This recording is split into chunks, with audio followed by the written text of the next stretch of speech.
रवि से क्यों नहीं पूछताछ हुआ? किस एवज में आपने उसको सेवा विस्तार दिया? आपके ऊपर कौन दबाव बनाया? मंत्री को भी पूछना चाहिए था ईडी को बुला करके कि आपने फाइल पे कैसे दस्तखत किया। क्या होता तो आप नहीं छोड़ते तेजस्वी जी को, लालू प्रसाद जी को तो बिना बेगुनाह थे, तो आपने केवल सेवा विस्तार के आधार पर जेल भिजवा दिया। ये आप पर किसका दबाव है? आप तो केंद्रीय एजेंसी है, आप पर किस पर दबाव है?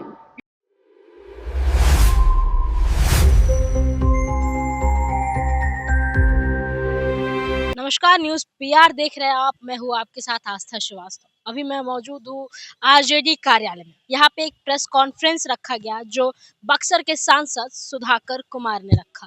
बात हुई, ये मामला रीशु श्री और संतोष कुमार से जुड़ा हुआ है। उन्होंने बताया कि एक ऑडियो वायरल हुआ है जिसमें संतोष कुमार 5 की बात कर रहे हैं। आखिर वो 5 करोड़ की बात कर रहे हैं या 5 किलो सोने की? चलिए आप खुद ही इस प्रेस कॉन्फ्रेंस में क्या कुछ कहा सांसद ने, सुनिए। कुमार रवि से क्यों नहीं पूछताछ हुआ?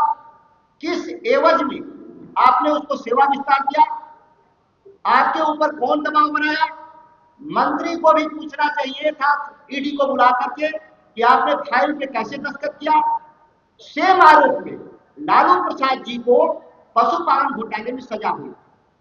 यहां तो सजा की बात छोड़िए, एफआईआर भी नहीं हुआ, यहां तक कि आज तक पूछताछ नहीं हुआ। इससे बड़ा कोई षड्यंत्र इस पूरे मामले में नहीं हो सकता है। ये चिट्ठी है, इसको आप देख लें। सेवा विस्तार, सेवा विस्तार बहुत महत्वपूर्ण है। किसने सेवा विस्तार उनको दिया? दिया कौन? कुमार रवि ने। कुमार रवि देखे कि इसका सेवा विस्तार रुक जाएगा तो ज्वाइंट सेक्रेटरी स्थापना को बदल दिया जाता है और दूसरे को प्रभार दिया जाता है फाइल आगे बढ़ाने के लिए। इससे बड़ा षड्यंत्र क्या हो सकता है? और बिना कैबिनेट के अप्रूवल का, जबकि मुख्यमंत्री और कैबिनेट के अप्रूवल की प्रत्याशा में उनकी नियुक्ति कर दी जाती है और खुद लक्ष्य प्रभाव से कैबिनेट और मुख्यमंत्री से अप्रूवल लिया जाता है। जब इस कांड के सबसे प्रमुख अभियुक्त तारणी प्रसाद, उसके सेवा विस्तार देने वाले अधिकारी कुमार रवि और उसके मंत्री जयंत राज को आज तक ईडी ने कोई सम्मन नहीं जारी किया, कोई पूछताछ नहीं जारी किया।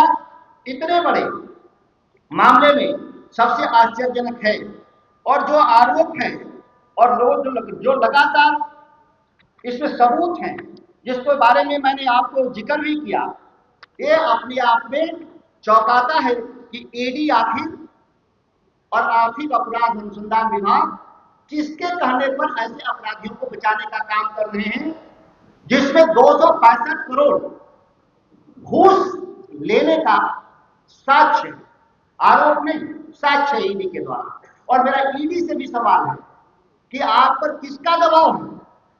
आप तो केंद्रीय एजेंसी है, आप पर किस पर दबाव है? इस पूरे मामले को आप ठंडे बस्ते में डाल दिए, आगे आपने कोई पूछताछ और कार्रवाई नहीं किया। और आर्थिक अपराध अनुसंधान विभाग से यह हमारा सवाल है कि जब इतने बड़े साक्ष्य थे तो आपने किस आधार पर चार्जशीट में सभी 9 आईएएस अधिकारियों को आपने न सम्मन जारी किया, न आपने पूछताछ किया, न आपने एफआईआर किया, न चार्जशीट किया। कौन आपको रोक रहा है इस काम से?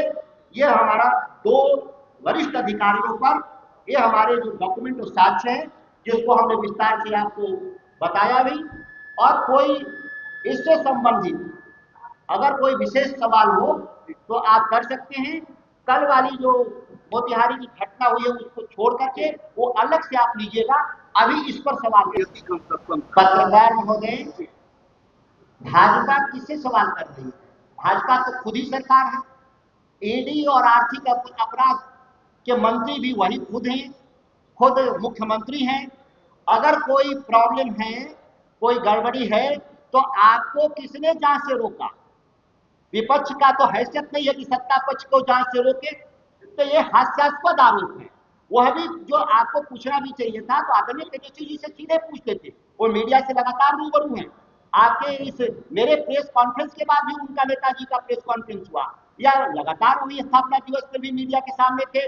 लेकिन भाजपा से मेरा सवाल है कि अगर कोई है तो आप क्यों घोटाले को आप रोकने का प्रयास कर रहे हैं, जांच को रोकने का प्रयास कर रहे हैं? इससे जाहिर है कि भाजपा के मंत्री, भाजपा के ही अधिकारी फंस रहे हैं, इसीलिए आप जांच को नहीं कर रहे हैं और मीडिया का माइंड डाइवर्ट करने के लिए तेजस्वी जी का नाम ले रहे हैं, माइंड डाइवर्ट करने के लिए। अन्यथा अगर कोई भी एक छीटा होता तो आप नहीं छोड़ते तेजस्वी जी को।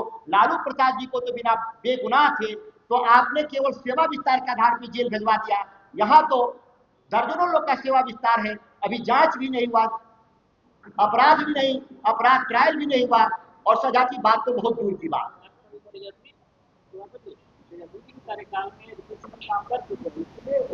आप तो नीतीश के कार्यकाल की चर्चा ही नहीं करें। मुख्यमंत्री तेजस्वी जी थे कि मुख्यमंत्री नीतीश कुमार थे? नहीं, हम तो ये सवाल करना चाहिए आपको कि ये तो नीतीश जी के राज का है। वही तो बात है ना, क्रेडिट की तो बात है कि नौकरी हमने दी जी। मुख्यमंत्री जी को तो अगर नौकरी की क्रेडिट में अगर 5 लाख में बेईमानी होगा तो तेजस्वी जी जवाब देंगे। उन्हीं के राज में एक 5 लाख नौकरियों में कोई घोटाला, पेपर लीक नहीं हुआ था, हम क्रेडिट लेते हैं। अगर उसके 5 लाख की बहाली में कोई गड़बड़ी होगा तो हम क्रेडिट लेने को तैयार हैं।